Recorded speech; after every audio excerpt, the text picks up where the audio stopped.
Palace staff are reportedly in shock and disbelief today. And why?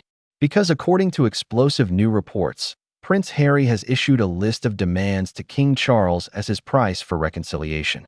These aren't just minor requests. Sources claim these are ultimatums that have left courtiers horrified and threatened to tear open old wounds. We're told we have the list, and what's allegedly on it is simply staggering. For a king who has reportedly been seeking peace and a path forward with his youngest son, this response has been described as nothing short of a slap in the face. What exactly are these reports claiming Prince Harry is asking for? And more importantly, what could it tell us about his true intentions? Is this a genuine attempt at mending fences, or a power play designed to give him and Meghan Markle everything they want, with none of the responsibility? Let's break down what's being reported. To understand the sheer audacity of these alleged demands, we have to look at the context. This isn't happening in a vacuum. For months, there have been whispers and reports of tentative steps towards reconciliation, with talk of behind-the-scenes communications between the Sussex camp and palace officials. King Charles has been open about his desire to have a better relationship with his son and to see his grandchildren, Archie and Lilibet. Some reports even pointed to a secret peace summit between aides in July of 2025, supposedly to find common ground. This was seen by many as a positive sign that perhaps the ice was beginning to thaw after years of public feuding. One might have assumed that following such talks, the next step would be a gesture of humility. But that is reportedly not what happened. Instead of building on that fragile momentum, Prince Harry's camp has allegedly come back not with a peace offering, but with a list of non-negotiable conditions. This isn't a conversation. Some are calling it a ransom note. And the reported reaction from inside the palace says it all. Courtiers, the people tasked with protecting the institution, are said to be reeling and horrified. These are not words used lightly within the reserved walls of Buckingham Palace. This suggests a level of shock that goes far beyond typical royal drama. These staff members have seen the effect the feud has had on the king and the entire family. For them to see this moment of potential peace squandered by what they perceive as self-serving demands is, according to sources, utterly demoralizing. They are reportedly horrified at any suggestion that the king's grandchildren might be used as a bargaining tool to secure concessions. It all raises a fundamental question. Is Prince Harry truly seeking to reconcile, or is he attempting to leverage his father's love to secure a semi-royal status that was explicitly rejected when he and Meghan chose to leave? So, let's get into the reported list itself. The first and perhaps most contentious demand is for full, ironclad security for Harry, Meghan, and their children whenever they visit the UK, to be funded directly by King Charles. According to reports, Harry is asking for an enhanced package of security, so he can stay as long as he wants whenever he wants, and see his father with the children. On the surface, wanting your family to be safe seems reasonable.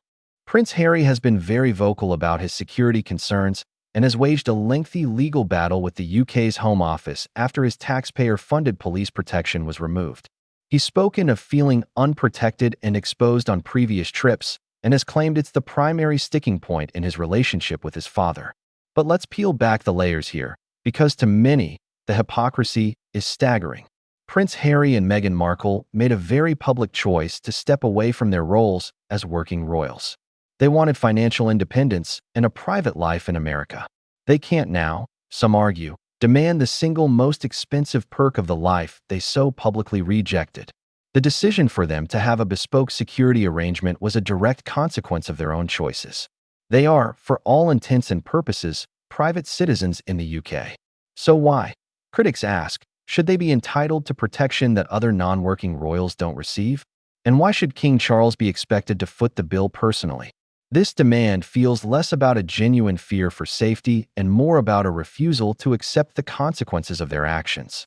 It reads like a desire to maintain the status of a senior royal without any of the duties. The palace is reportedly horrified because it could set a dangerous precedent, blurring the line between public duty and private privilege, a line Harry himself chose to draw.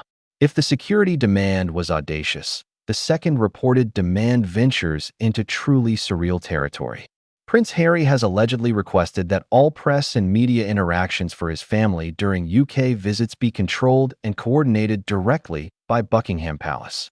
Let that sink in for a moment.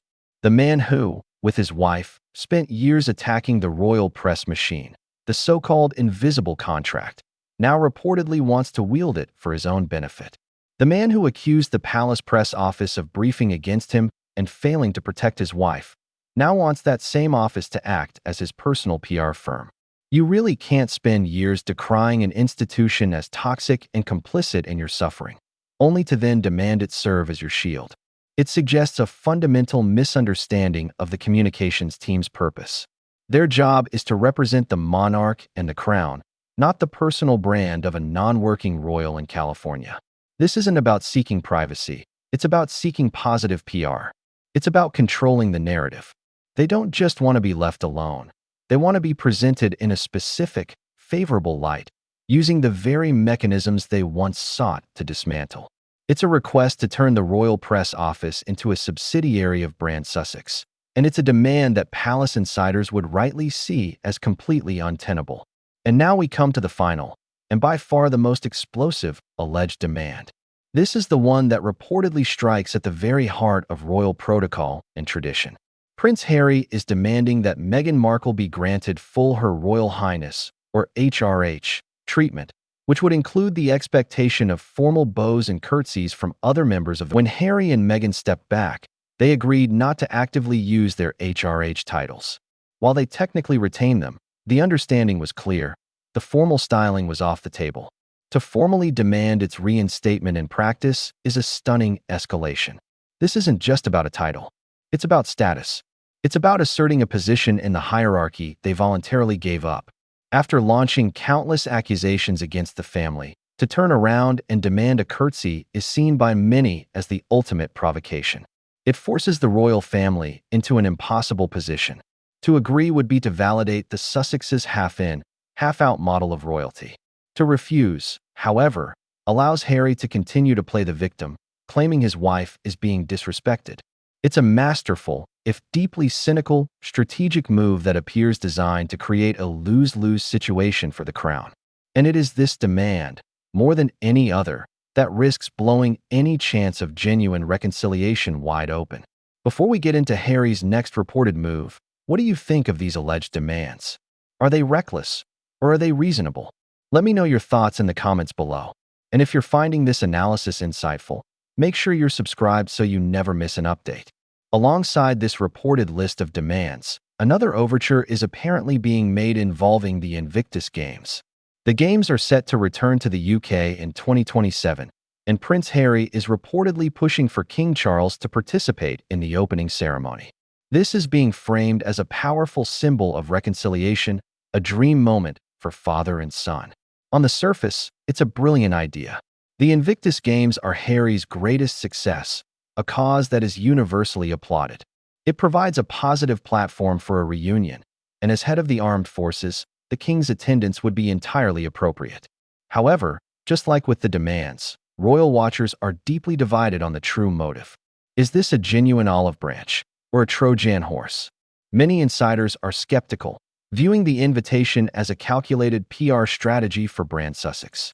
Royal critic Angela Levin has warned that it could put the king in a difficult position, potentially exploiting him for a photo opportunity that benefits the Sussexes more than the monarchy.